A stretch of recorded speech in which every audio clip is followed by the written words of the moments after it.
Hi, I'm Bob Trask. This again is our weekly reset.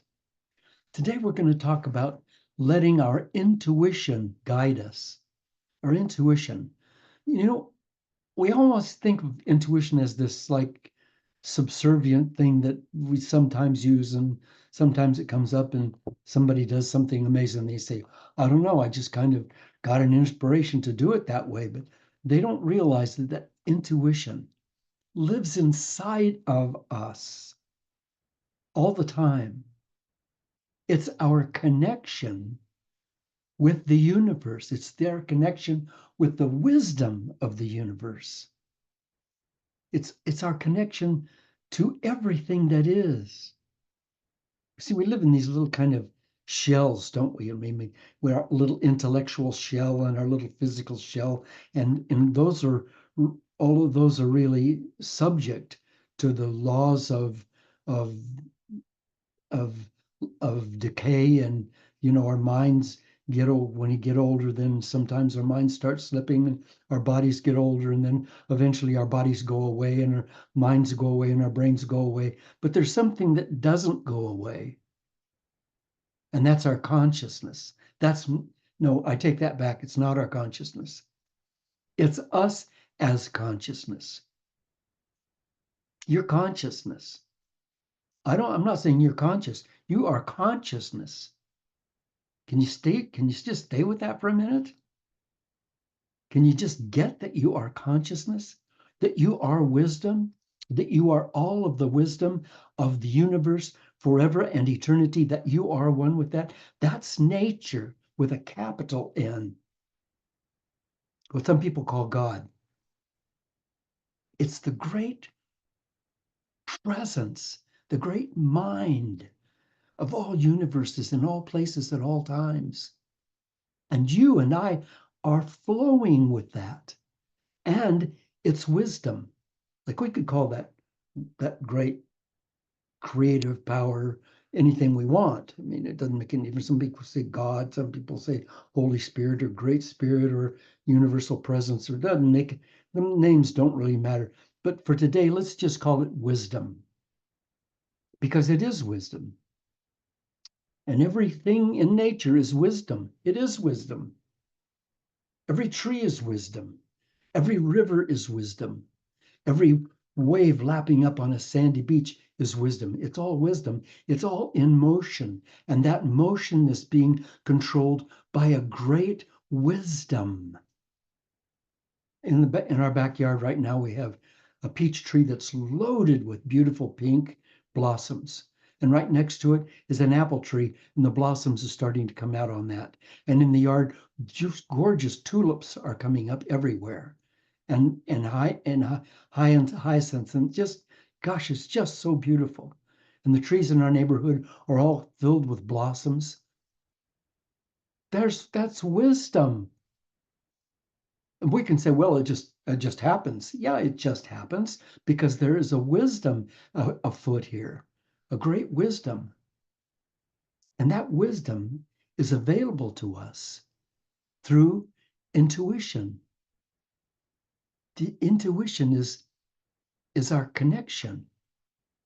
Shakti Gawain, I don't know if you know who she is. She lived in Kauai in the last years of her life, and I think she passed away pretty young. I'm not sure how, but I really always admired Shakti Gawain. And she said, relative to this talk today, there is a universal intelligent life force that exists within everyone and everything.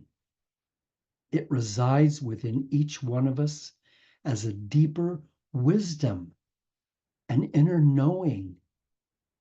We can access this wonderful source of knowledge and wisdom through our intuition, an inner sense that tells us what feels right and true for us at any given moment.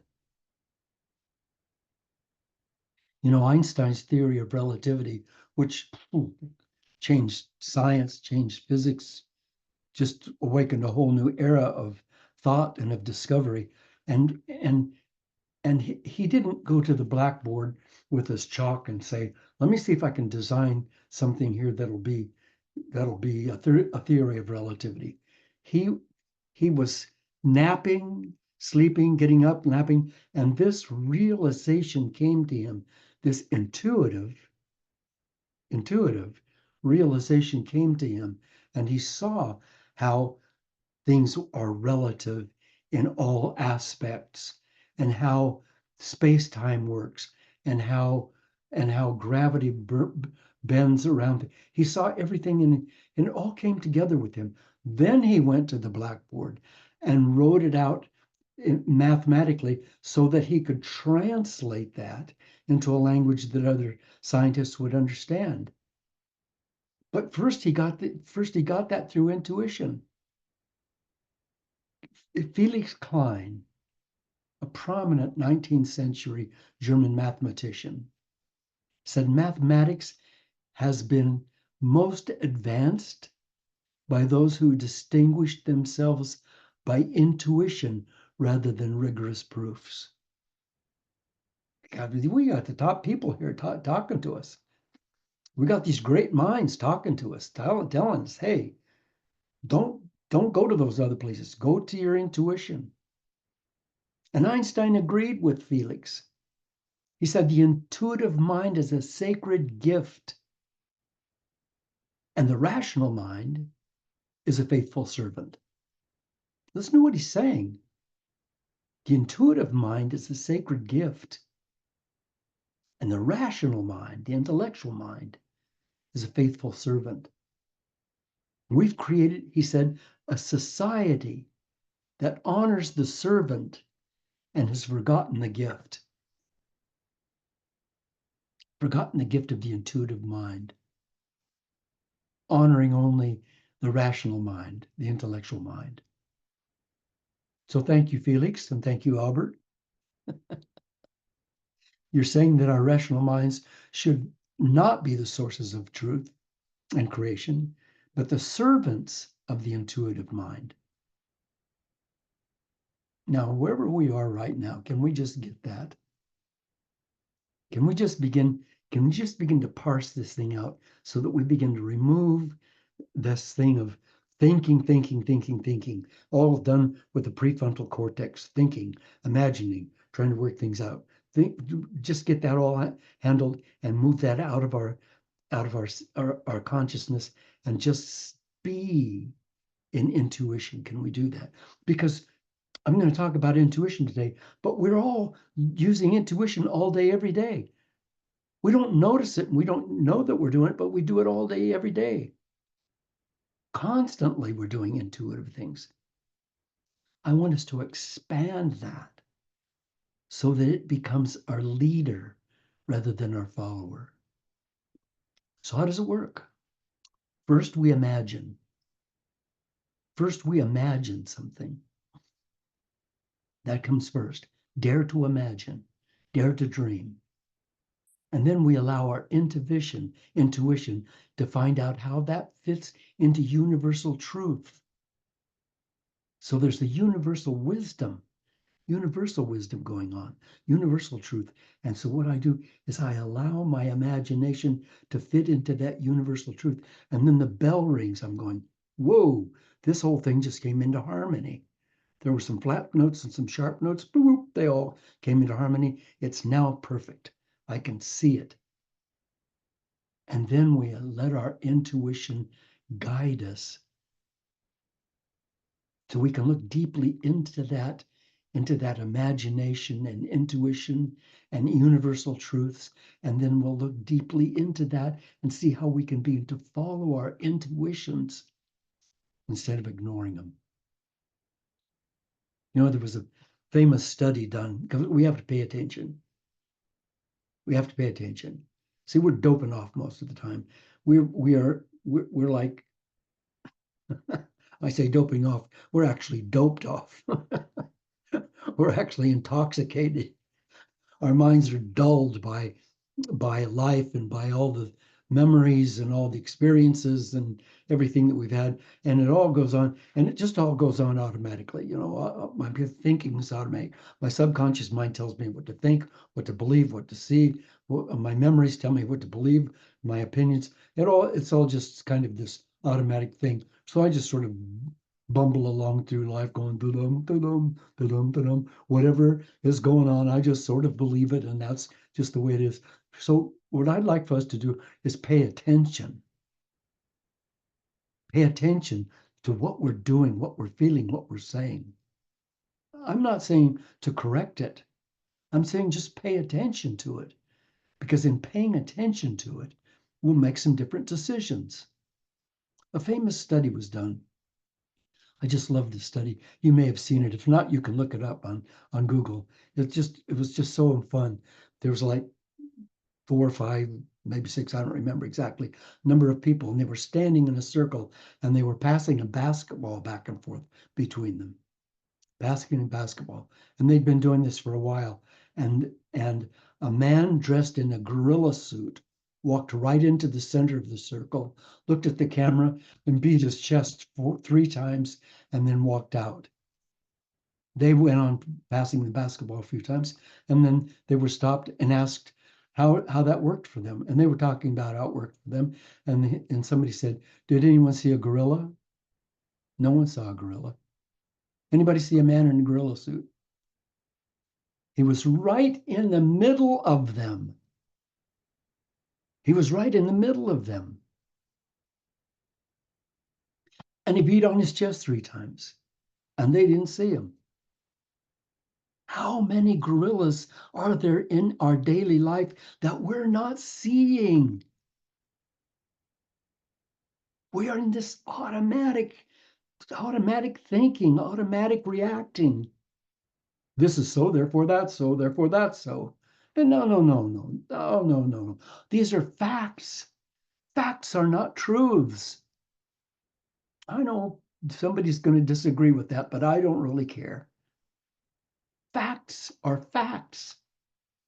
They're the culmination of several, maybe mathematical or other reasoning or logical factors coming together and saying, this is a fact. There is, you know what? Truth is not solid. You can't put truth in a box and say, there, that's the truth, because truth is a river. Truth is the wind. Truth is nature. Truth is the great unfolding wisdom. Everything that you see is wisdom. That tree, that's wisdom. That mountain, that's wisdom. They are wisdom.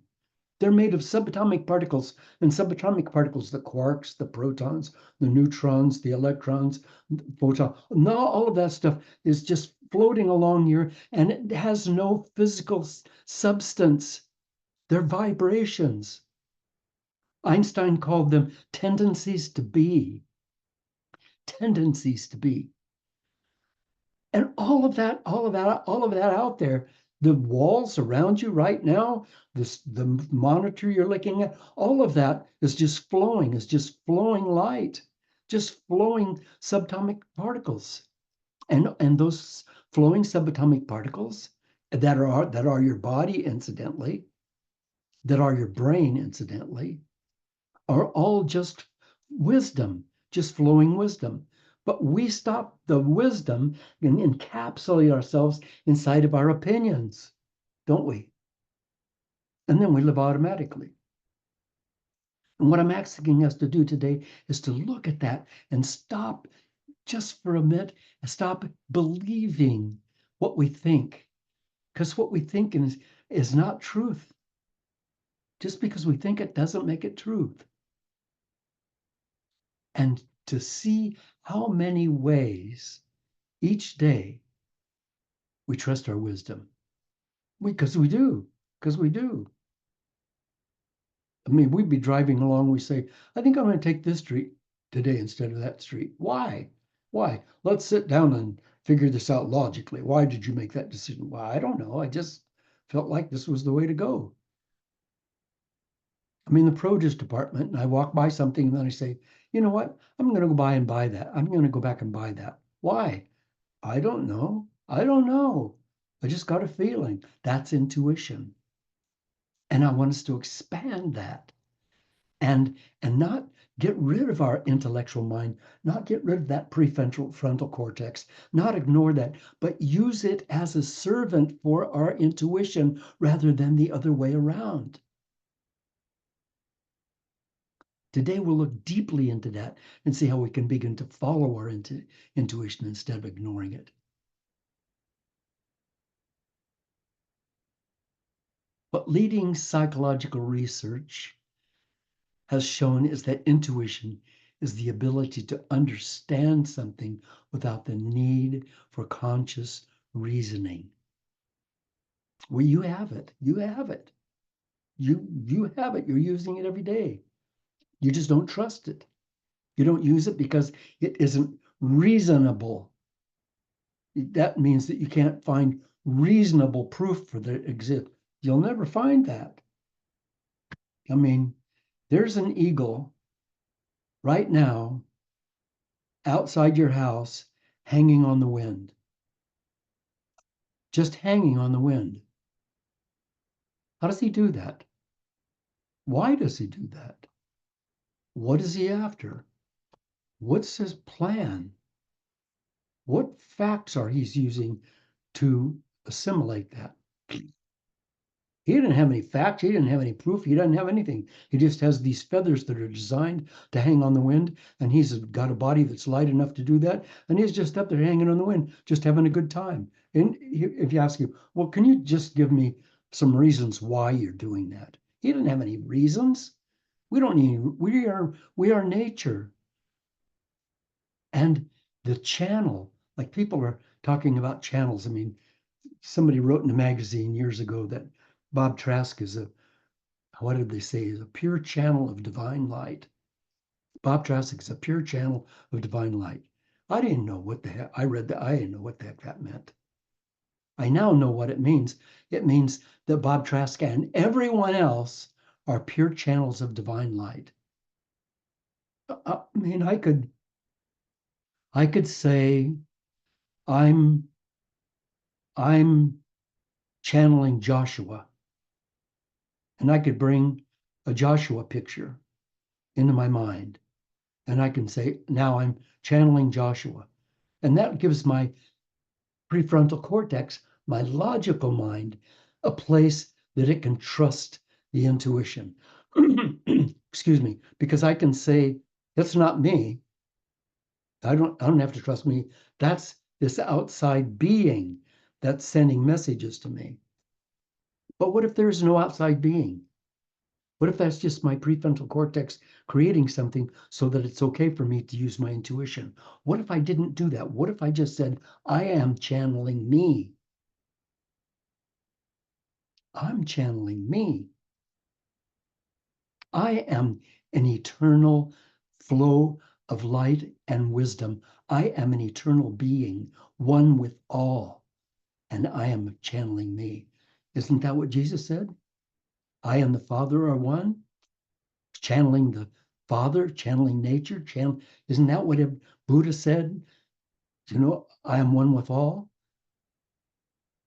With intuition, we see its validity in the amazing results it produces.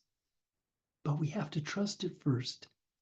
We have to let its river of wisdom flow into us. Right now, wherever you're sitting, there's a river of wisdom that's available for you, and it's flowing through you. But are you conscious of it?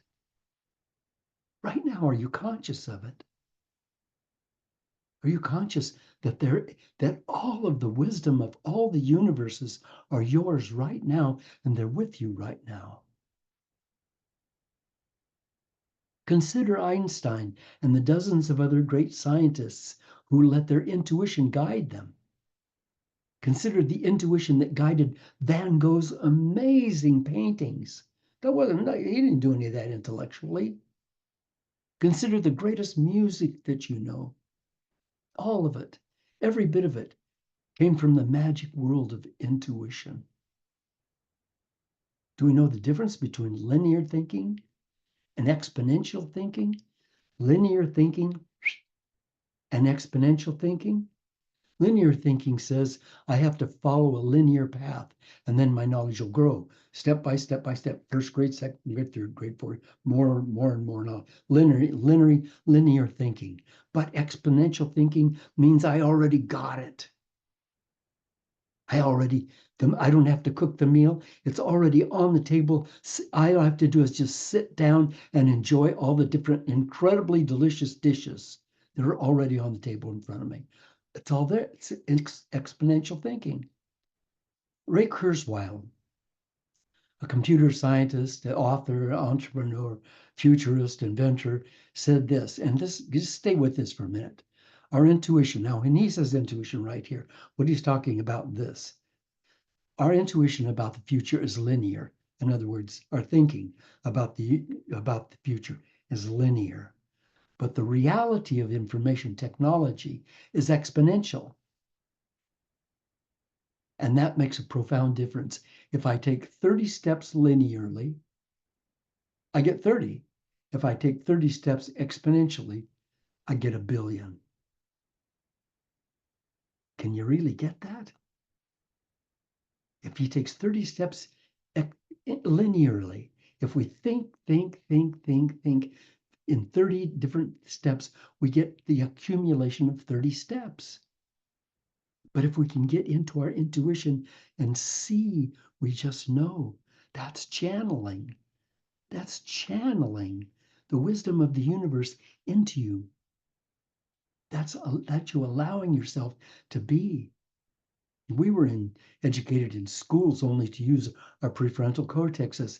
And when we were kids, up until we went to school, we were just goofy kids and we were just living in our imaginations, weren't we?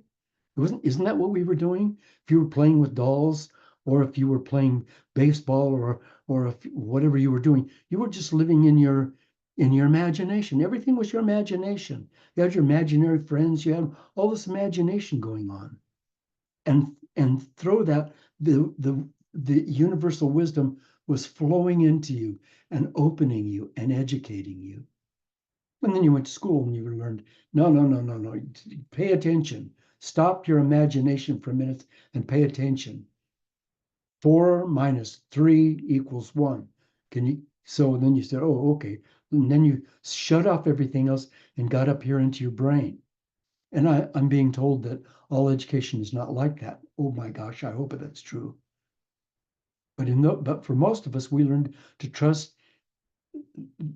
the intellectual stuff more than our hearts. And our hearts are where we live. Our hearts, your heart's got 40,000 neurons. It's got billions and billions and billions of little synaptic gaps, those little wisdom jobby duties, like a little spark of a spark plug. The billions and billions of those.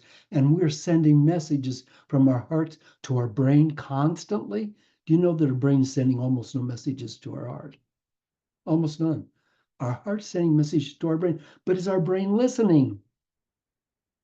Our heart, our intuition, our center of love, our center of art, our center of music, our center of kindness, our center of laughter, all of that coming out of our hearts, welling up out of our hearts and going up to our brain mind. But our brain mind is shutting it off. Wait a minute, that doesn't make sense. Wait a minute, logically, that doesn't make sense. Let it be, let it be, let it be, let it be, let it be. Speaking words of wisdom, let it be. Because when we're ensconced in that brain mind, we can't recognize or hear the intuitive guidance, the guidance that's calling to us. And that brain has no idea what intuition is. So how do we train ourselves to know? How do we train ourselves to be one with intuition? We sure don't want to follow some emotional urging and say, well, I think it's my intuition. And it's just this urging, and then do something foolish and end up with egg on our faces. So here's the answer. Here's some answers. Number one, we won't know it until we start trusting it. We have to begin to feel it moving through us and feel the delight, the beauty, the wonderfulness, the fullness of that wisdom, that river of love and grace and wisdom flowing into us. When we can get to the place where we feel that and we begin to live that and get out of our opinions, out of our beliefs, out of our egos, out of our I'm right and you're wrong, out of all that stuff and just be one with what is, then when we start doing that, then we begin to know wisdom and we begin to know intuition. So there's some ways to do that. And one of the ways that I like, if you can do this, if you have a lawn or if you're in a forested area, and we are in the Pacific Northwest, so it's wet a lot. So maybe you might have to wear your rain clothes. I don't know. If you can go down and just out and just lay on the ground, lay on the lawn or lay on the forest floor, just lay down on the ground, lay down, put your head down, let your body relax into the earth and close your eyes and feel the resonance of Mother Earth smiling into you. Whew. And then open your eyes and look at the sky or the trees overhead and feel the joy. Feel that. That's opening your heart to wisdom of the universe. Steve Jobs, you know Steve Jobs, invented Apple, and what an incredible mind. He said, have the courage to follow your heart and intuition. They somehow already know what you truly want to become. Everything else is secondary. People say, well, but Steve Jobs was this highly intellectual guy. He put together all of these mechanical things and software and he said, they somehow already know what you want, your intuition. Everything else is secondary. Now, I'm going to talk briefly about a couple of ways you can do this. One, get a box of Crayolas, dump them all in one box. Get a sheet of paper down. Typing paper is fine. Close your eyes, do a little meditation, open your eyes. Just pick 3 Crayolas. Don't judge them. Don't say, well, I think that. Just pick 3 Crayolas. Put one of them down on the page and just let it go where it wants to go. And then pick up another one, let it go where it wants to go. Watch your brain. Watch your mind trying to figure out where they should go. Don't do that. It doesn't matter if it's a mess. You can throw it away. You don't have to keep it. Let it be. Let it do what it wants to do. And do that every day, every day, every day, every day, until finally you get yourself out of the way and let the colors just come. Color is so important to us. And meditate, meditate, meditate. Every day, meditate. And if you say, well, but I have a hard time meditating, go online. I put on I put on a 5-minute guided meditation on YouTube. It's on YouTube. You can go every day and look at it. You can go every day and do a 5-minute meditation. Or you can go find meditation music and follow that, but just meditate.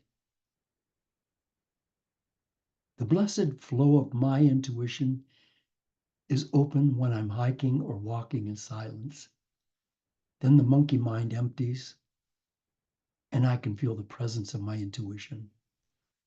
But it's not possible if I have earphones on and I'm listening to music or listening to a podcast. I have to be in the silence.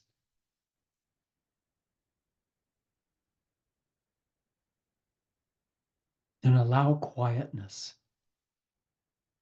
to envelop you. Quietness is not empty. Quietness is not empty. When you can find true quietness and then shut your mind off, then you hear the universe. You feel the powerful impact of grace, of true love. Ooh, man, ooh, so unbelievably beautiful. David Lynch, you know who he is. He passed away not very long ago, but he was an author, famous filmmaker, made a whole bunch of films. He's just a real genius. He said, intuition is the key to everything in painting, filmmaking, business, everything.